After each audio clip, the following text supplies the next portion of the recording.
اسی کانٹیکس میں صحیح مسلم میں آپ کو کتاب الجہاد چیپٹر میں ایک بڑی ڈیٹیل حدیث ملے گی سیدنا سلمہ ابن اکوا سے. یہ بڑے لاڈلے صحابی ہیں حضور کے. نبی الاسلام کا فرمان ہے صحیح بخاری و مسلم میں کہ سلمہ ابن اکوا ہمارے پیادوں میں سب سے دلیر آدمی ہے. یہ پیدل جو ہے نا 10-10 20-20 میل ویسے ہی چل پڑتے تھے. ان کے ساتھ کوئی دوڑ نہیں لگا سکتا تھا.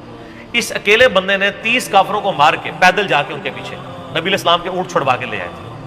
نبی الاسلام نے ان کو پھر کہا تھا ہمارے پیادوں میں سب سے بہترین سلمہ ابن اکوا ہے.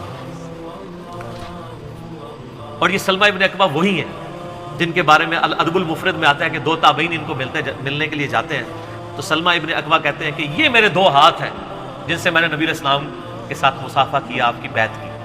تو تابعین کھڑے ہو کے ان کے ہاتھوں کو چومتے ہیں، جو میں نے بتایا کہ ہاتھ چومنے کی دلیل ہے اگر حد رکوع نہ چکا جائے. یہ سلمہ ابن اکوا وہ ہیں. سلمہ ابن اکوا ہی صحیح مسلم میں آتا ہے، وہ کتاب الجہاد چیپٹر میں وہ کہتے ہیں کہ جب غزوہ خیبر کا موقع آیا تو آپ کو پتہ ہے مستدرک الحاکم میں ڈیٹیل ہے کہ کئی ایک اصحاب گئے ہیں لیکن کامیاب نہیں ہوئے. تو کہتے ہیں ان کا سردار تھا مرہب، وہ نکلا تو اس نے کہا کہ اس نے اشعار پڑھے کہ میں مرہب ہوں، ہتھیاروں سے لیس ہوں، اور میں میدان جنگ کا یعنی سپہ سالار ہوں. سارا خیبر جانتا ہے کہ میرے لیول کا کوئی بندہ نہیں ہے. تو وہ کہتے ہیں میرے چچا تھے سیدنا عامر، وہ اس کے مقابلے کے لیے نکلے.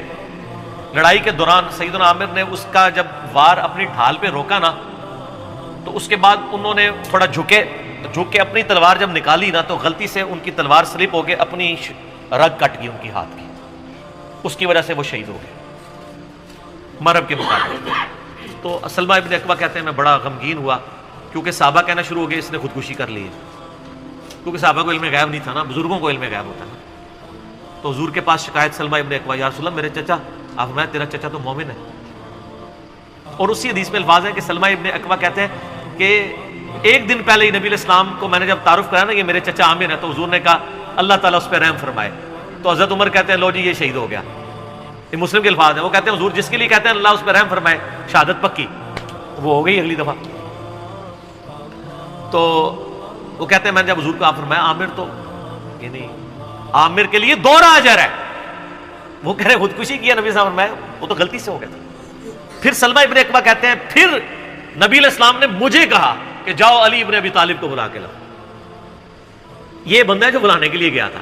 وہ بخاری مسلم کی حدیثوں میں بندے کا نام نہیں آتا، اس حدیث میں آتا ہے مسلم کی. کہتے ہیں میں گیا تو آج شعبہ چشم میں مبتلا تھے. بلایا نبی علیہ السلام نے مبارک دعاب لگایا اور پھر روانہ کیا. تو وہ کہتے ہیں جب حضرت علی مقابلے کے لیے گئے تو مرہب نے کہا کہ میں مرہب ہوں، سارا خیبر جانتا ہے، ہتھیاروں سے لیس ہوں، میرے لیول کا کوئی بندہ جنگجو نہیں ہے. تو یہ اس نے عربی میں رجز پڑھا اشعار. تو مولا علی نے پھر اس کے مقابلے پہ اشعار اسی قافیے کے اوپر پڑھے کہ میری ماں نے میرا نام حیدر رکھا ہے.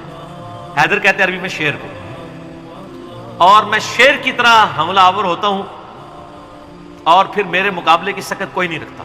یہ کوئی تکبر نہیں تھا، وہ میں کی بات لوگ کر رہے ہیں نا.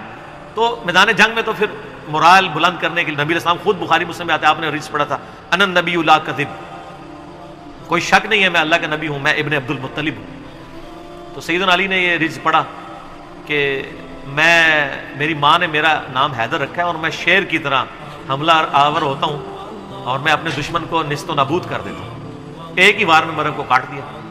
بس وہ مرہب مرا تو وہ کانفیڈنس لوز ہو گیا تو خیبر کی فتح ہو گئی. تو سیدنا علی بن ابی طالب کا قاتل مرہب ہونا صحیح مسلم سے ثابت ہے.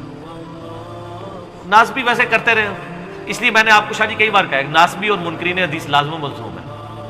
یہ پہلی شرط ہے کہ وہ منکرین حدیث ہوں گے، بلکہ منکرین قرآن بھی ہوں گے. قرآن کی بھی وہ باطل تعویلات کر سکتے. ٹھیک ہو گئے.